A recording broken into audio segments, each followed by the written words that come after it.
noite a todos. É com muita alegria que estamos aqui em mais uma noite de estudos do Evangelho segundo o Espiritismo pela nossa ABEBM TV. Eu sou Allan Kardec e hoje a gente vai falar a respeito de um assunto muito importante que é o alerta à evangelização, né? A importância da evangelização nos dias de hoje. Antes da gente seguir para o estudo nosso, gostaria de lembrar a todos que estão nos assistindo de quem ainda não se inscreveu na página, né, no nosso canal ABEBM TV, clica aí no botãozinho que aparece abaixo da tela, escrito inscrever, né, para você fazer parte, né, desse canal.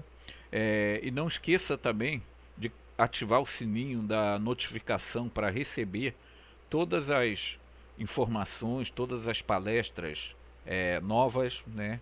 E ter também como assistir as que já aconteceram. E também não deixe de dar um like aí no nosso canal, por favor. Para iniciar o estudo da noite de hoje, a gente vai, antes de tudo, colocar o óculos aqui, que senão não consigo ler nada, né? E a gente vai ler uma página do livro Palavras do Coração, do médium Altivo Carissime Pampiro, pelo espírito do Dr. Herman. A página, a lição, é a lição 10, da página 37, intitulada A Tranquilidade da Fé. Ela começa assim: Bem-aventurados os aflitos. Bem-aventurados aqueles que têm o ensejo de provar sua fé, sua firmeza, sua perseverança e sua submissão à vontade de Deus, pois eles terão centuplicadas a alegria que lhes faltam na terra. Está em Allan Kardec, o Evangelho segundo o Espiritismo, capítulo 5, item 18. Almas amigas, almas boas, a vida é um constante lutar, dificuldades, tropeços, lutas sem par. Homem algum está isento delas, as lutas, as dores. Criatura alguma está longe delas, as lutas, as dores. Ninguém pode delas fugir, as lutas, as dores. Entretanto, para todos aqueles que conservam a fé no coração, a certeza do amor de Deus, existe um fato importante. A crença traz a paz propicia o entendimento, e o entendimento facilita a comunicação entre os espíritos. Desse modo, para entendermos exatamente como estão aqueles que se foram para o além, é preciso que haja, de alguma sorte, o entendimento em nosso coração.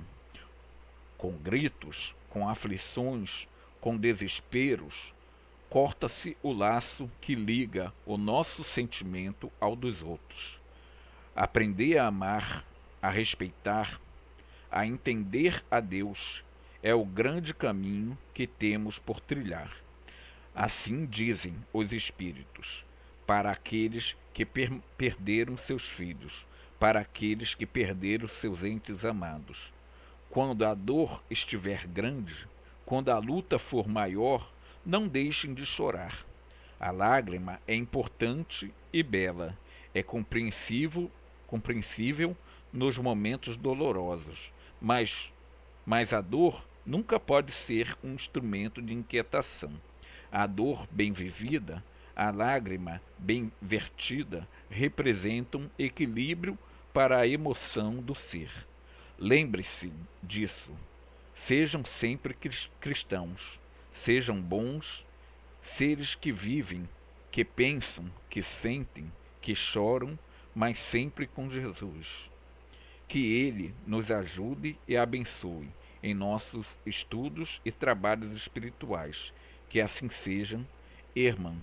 Mensagem recebida em 2/5/92. Vamos fechar os nossos olhos, nos concentrarmos e agradecer por mais essa oportunidade que aqui estamos tendo de estudar juntos, de refletir acerca do Evangelho de Jesus. Que nosso Mestre possa estar presente conosco nesse momento, que os nossos mentores e amigos espirituais se façam presente, que Deus, nosso Pai, esteja conosco.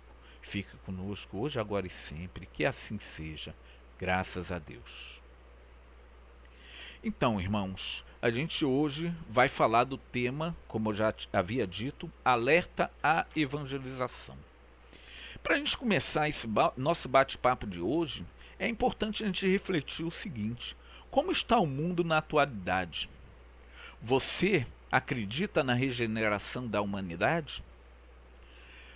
Guerras, violências, prostituição, corrupção, drogas, fome, consumismo, idolatria ao corpo físico, que é a chamada corpolatria, inversão de valores na educação, aquela falta de respeito ao professor e ao profissional de educação que a gente vê nos dias de hoje e que a gente não via há alguns anos atrás. E cada vez mais, infelizmente, isso vem sendo uma crescente na realidade atual. Inversão de valores, banalização da vida, A gente valoriza aquilo que é o errado e a gente desvaloriza os valores, as coisas que são certas, que viriam de berço e que não vêm mais, em função até de uma diferença na sociedade, Não estou aqui para questionar as mulheres com a sua luta por igualdade, por trabalho, não, muito pelo contrário, sou a favor, dessa igualdade. Porém, houve-se uma modificação na sociedade, criou-se uma lacuna que não foi preenchida.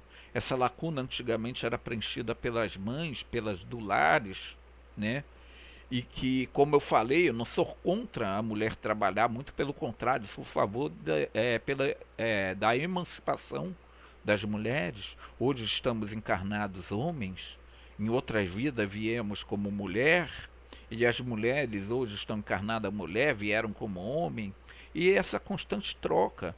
Agora é importante refletir acerca de uma lacuna que ficou e que não foi preenchida. Muitos lares não têm papel daquela dona de casa que cuida do lar, que faz a comida, que ajuda nas tarefas de casa dos seus filhos. E esse papel não foi preenchido. Em muitas famílias, outras são, mas em muitas não foram preenchidas.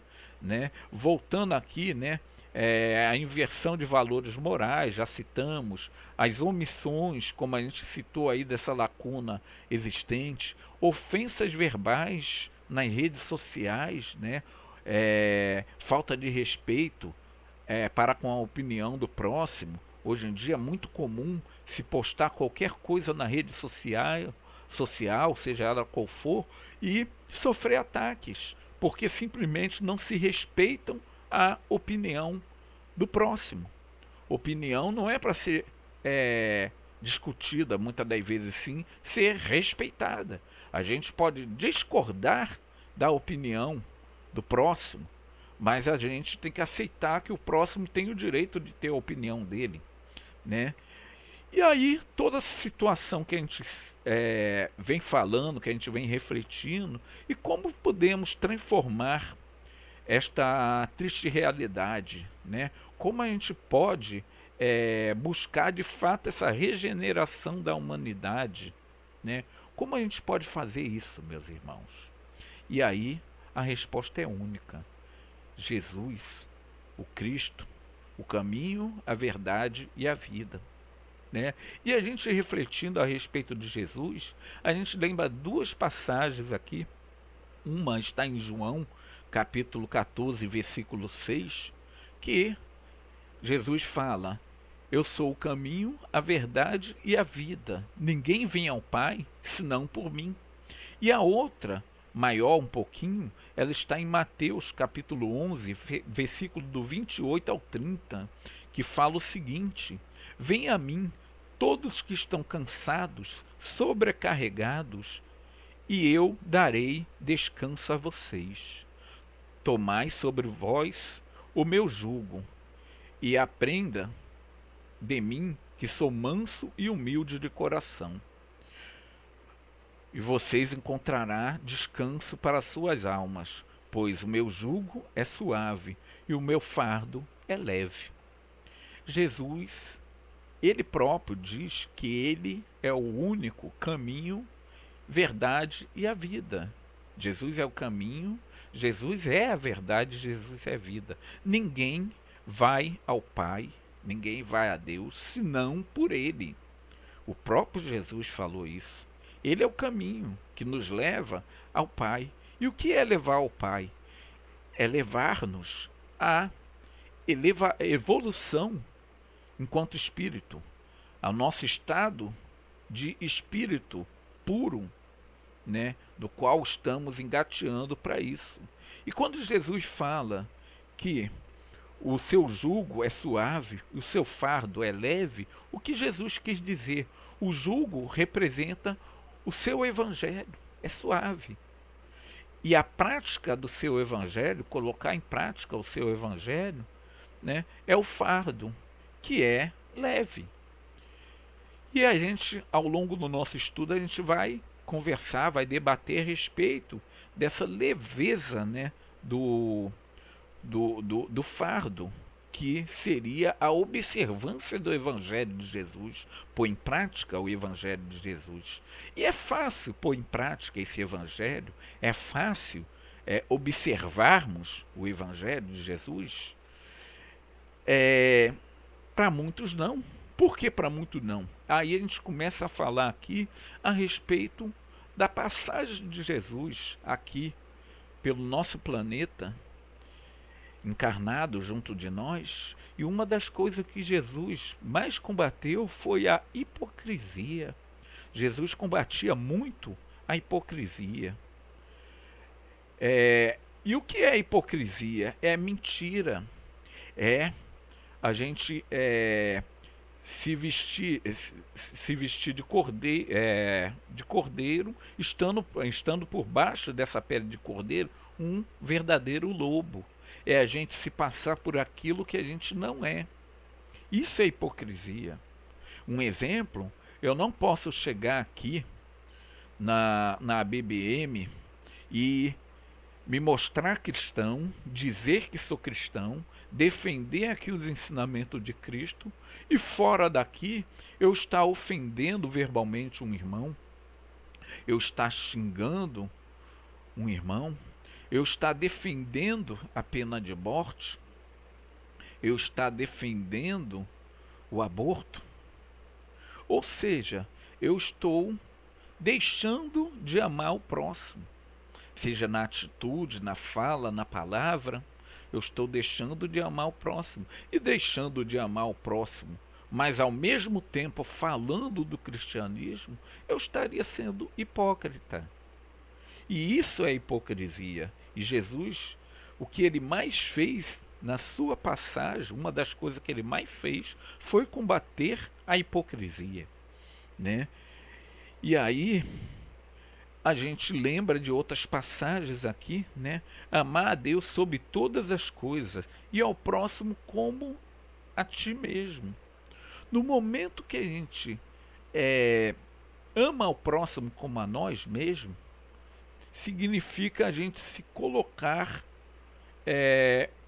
o espiritual acima do material, né? Significa a gente entender o momento evolutivo do próximo e respeitar a opinião alheia, como a gente falou aqui, que hoje em dia na rede social a gente vê muito de respeito, muita gente discordar da opinião alheia é aceitável, como eu falei. Agora, combater com injúria, com palavras de baixo calão, o próximo, é faltar com amor ao próximo. E quando a gente falta com amor ao próximo, de que adianta a gente dizer que a gente pertence a essa ou aquela religião? A gente se dizer cristão, a gente se dizer espírita, porque espírita e cristão é a mesma coisa.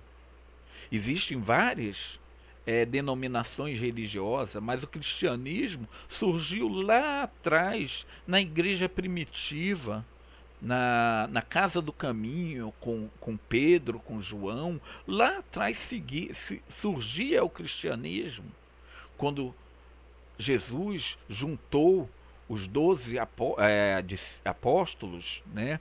E dali passou a boa nova, passou os ensinamentos, porque Jesus já sabia que a sua estada aqui na terra seria curta. Jesus já sabia que alguém iria o trair. Jesus já sabia que os seus ensinamentos iria trazer o desconforto para aqueles homens que, com seus orgulhos, com sua vaidade, não entendia Jesus como Messias, como enviado de Deus. E aí se sentiam diminuídos acerca da grandeza de Jesus. E os seus orgulhos, a sua vaidade, os cegavam. E Jesus já sabia naquele momento que ele seria perseguido, que ele iria passar pelo martírio. E com isso Jesus juntou os 12 apóstolos e começou a ensinar a eles. Para quê? Para que eles se tornassem multiplicadores do cristianismo. E daí surgiu a Igreja do Caminho, com Pedro, com João, do qual eles pregavam a caridade que Jesus tanto não só falou, como exemplificou nas suas passagens. Quem não lembra de Jesus curando o cego com lama e saliva? Aquilo que Jesus fez, que muitos dizem um milagre, está na natureza, está na lei da natureza.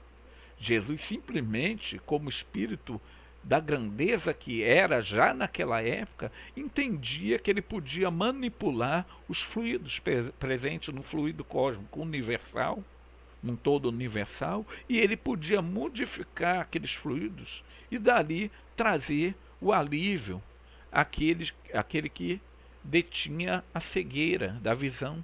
Mas Jesus também só podia fazer isso com a permissão do Pai. Então, na verdade, aquele irmãozinho que foi curado, como tantos outros que foram curados, na verdade, eles próprios, com a sua fé, se curaram, né? Jesus apenas foi um instrumento trazido por Deus para que se concretizasse essa cura. Mas essa cura só aconteceu porque as pessoas que ali estavam já estavam, digamos assim, preparadas para dar um passo a mais na sua evolução e não precisando mais passar por essa dor da cegueira, como tantas outras dores que nós temos hoje, que temos que passar e aceitar com resignação, porque elas vão nos levar à evolução enquanto espírito, porque somos espíritos criados por Deus, criados num momento simples e ignorantes, mas que vamos adquirindo o conhecimento, o bem, sabendo o que é o bem e o mal, e daí vamos desenvolvendo esse conhecimento e dali progredindo enquanto espírito, né? Então é importante lembrar aqui que devemos nos colocar no lugar do próximo. Amar o próximo é não desejar ao próximo aquilo que a gente não deseja para nós. Então, lembrando novamente da hipocrisia, se eu não desejo para mim o sofrimento, se eu não desejo para mim a prisão, se eu não desejo para mim o mal, como eu vou assistir esses jornais, esses telejornais, que se torcer sai sangue e que instiga a gente a julgar o próximo? E aí a gente começa ali, não, mas que tem que pagar por isso mesmo, que tem que sofrer mesmo, que tem que passar por isso porque você buscou aquilo. Quando na verdade Jesus nos mostrou o contrário. Quando colocaram à sua frente a mulher adúltera e tentaram pregar uma peça nele, porque se Jesus falasse para liberá-la, aí os homens que ali estavam para o julgar, ué, vai desobedecer a lei do homem? E se Jesus falasse, não, atire pedra dela, ué, onde está o seu amor que você tanto prega? E Jesus, já sabendo que ali estava uma cilada para ele, ele se abaixa, começa a escrever, né, na areia, e ele diz o seguinte: atira a primeira pedra aquele que não pecou, aquele que estiver sem pecado. E todos que ali estavam presentes não se sentiam à vontade para isso, porque todos tinham os seus tropeços, os seus erros, e todos saíram. E Jesus então fala para a mulher adúltera: ué, onde está a mulher, aqueles que os condenaram? E ela diz que todos foram embora. E Jesus então fala: eu também não a condeno. Levanta-se, vá e não peques mais.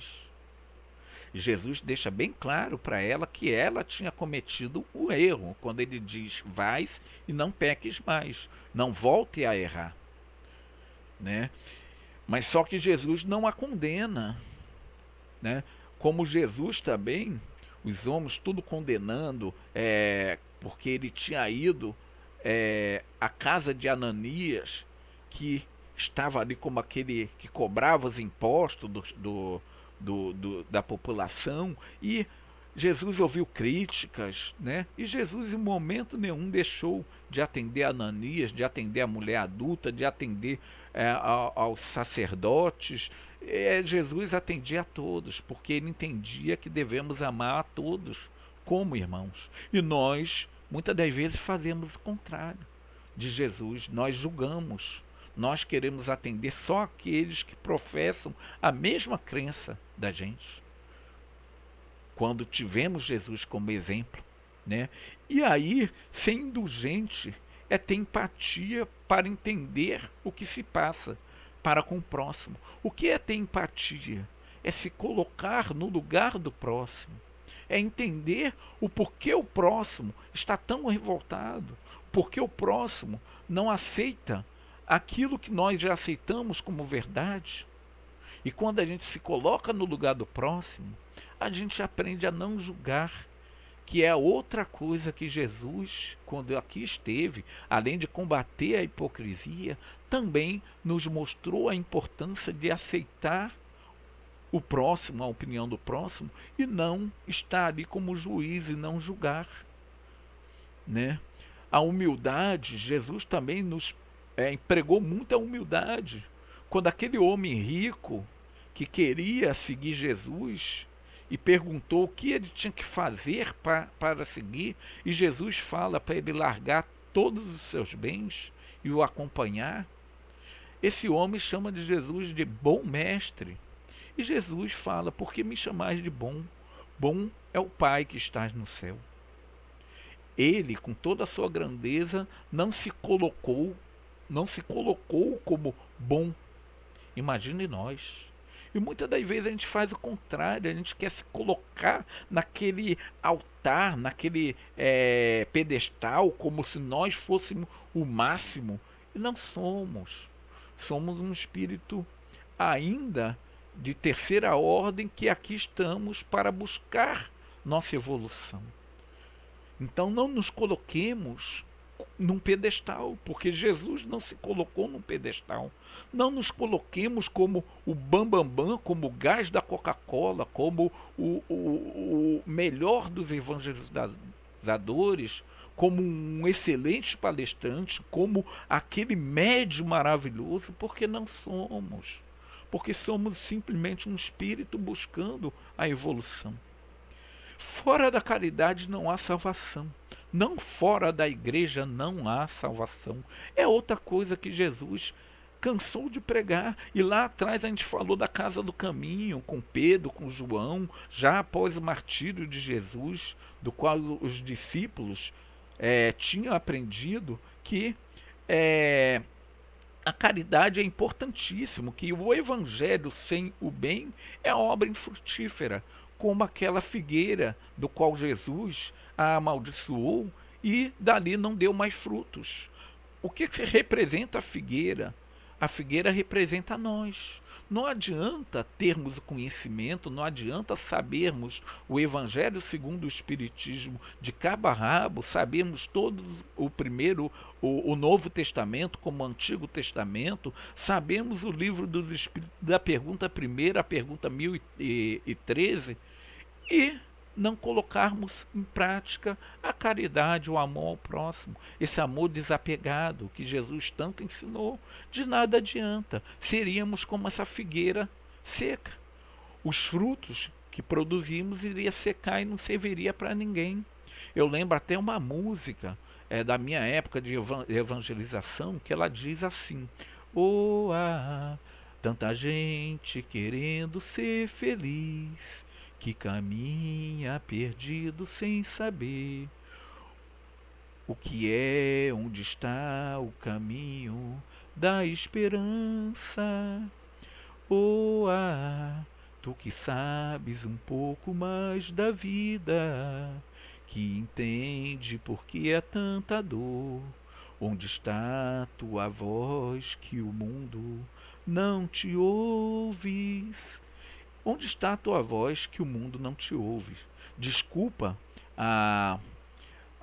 o desafinar da voz, porque não temos o dom da música e por isso mesmo não cantamos, mas é só para passar aqui a importância da letra. Onde está a tua voz que o mundo não te ouve? De nada adianta dizermos espírita, dizermos cristãos, se nós não sermos luzes para esse mundo, se nós não procurarmos, com nossos exemplos, fazer desse mundo um mundo melhor, multiplicar o Evangelho de Jesus, porque não são só 12 apóstolos, né? No próprio Novo Testamento a gente já aprende, já vê que dali não foram só 12, e nós somos discípulos de Jesus também aprendendo, somos multiplicadores da sua doutrina, da sua moral cristã. No momento em que introduzimos esses conhecimentos e procuramos com as nossas atitudes mostrar à humanidade a boa nova que muitos ainda não entendem. E aí a gente lembra a letra da música: onde está a tua voz que o mundo não te ouve? Senão seremos figueira seca, e não queremos ser figueira seca, né? Existem várias denominações religiosas cristãs. Não precisamos chegar para um amigo nosso e dizer que a salvação está dentro da doutrina espírita. Não está só dentro da doutrina espírita, está no cristianismo. Até porque Kardec, ele não teve a ideia de fazer nenhuma religião lá no passado, e simplesmente ele tinha a ideia de que a doutrina dos espíritos codificada por ele fosse um complemento das religiões já existentes, fosse uma luz nova para as religiões já existentes, trazendo a verdadeira moral cristã que há muito tempo foi deturpada por interesses mundanos, por interesses humanos. Então o Espiritismo só veio trazer essa moral cristã, o Cristo redivivo, para dentro dos corações de cada um, novamente, né? Então que possamos entender e a cada momento não buscar fazer proselitismo. O Espiritismo não necessita fazer proselitismo, não necessita dizer assim: ó, venha para dentro da minha religião, venha para dentro da casa espírita. Podemos até convidar um amigo, um irmão que professa outra crença para assistir uma palestra, para assistir a mocidade, para assistir uma reunião pública dentro da nossa casa, para assistir essa reunião remota do jeito que a gente está agora falando, mas se ele está feliz dentro da religião dele, se lá ele aprende a pregar o amor, a pregar a caridade, a não ser hipócrita, a amar o próximo como a si mesmo, a não julgar, ele já está sendo cristão. Porque o cristianismo não está na questão de quantas vezes a gente vai frequentar a casa da qual a gente está ligado, e sim o, o cristianismo se interiorizar dentro de nós, dentro do nosso coração. Aí consiste o verdadeiro ensino cristão, o verdadeiro ensino da moral cristã, e o que Cristo veio pregar a todos nós. Cristo não veio trazer uma religião nova. Cristo veio trazer uma moral nova, que é a moral cristã. E que possamos, com isso, já está chegando o final do nosso bate-papo, entender a importância da evangelização. Seja dentro do espiritismo, seja dentro do catolicismo, seja dentro do protestantismo, né? Seja dentro de qual denominação cristã for, que possamos nos evangelizarmos, evangelizar nossas crianças, os nossos jovens, com a verdadeira moral cristã, sem se preocupar com proselitismo dessa ou daquela crença, mas principalmente colocar o Evangelho de Jesus dentro dos nossos corações e dele transbordarmos felicidade, transbordarmos paz, transbordarmos amor, para que possamos, como disse a leitura do início também, termos fé, mas essa fé robusta, essa fé que nos faz, mesmo com as dores do mundo, das quais temos que passar, suportá-la com mais alegria, com mais confiança. Sabemos que somos filhos de um Deus e somos imortais. Sabemos que a dor nos alavanca ao progresso enquanto espírito. Se tivermos que chorar, pode chorar, irmãos. Chore a perda de um ente querido, chore a saudade, chore a dor do infortúnio, mas sabendo que a doutrina de Jesus, né, o seu jugo é suave e o seu fardo é leve, como falamos lá no início. Fiquem todos na paz, que assim seja, e que possamos nesse momento convidar a todos para fazermos a nossa prece final, dizendo assim: Jesus, nosso guia e modelo, nosso caminho, nossa verdade e vida, que possamos nesse momento sermos multiplicadores da sua doutrina, colocarmos esse amor incondicional em prática no nosso dia a dia, seja na nossa ação, seja no nosso pensamento, que possamos amar o próximo, independente de sua crença, de sua origem, de sua raça, de sua orientação sexual, de sua língua, de sua nação, pois somos todos filhos de um mesmo Pai. Que possamos aprender a não julgar, que possamos aprender a se colocar no lugar do próximo. Obrigado por tudo, Mestre. Fica conosco, hoje, agora e por todo sempre. Que assim seja, graças a Deus.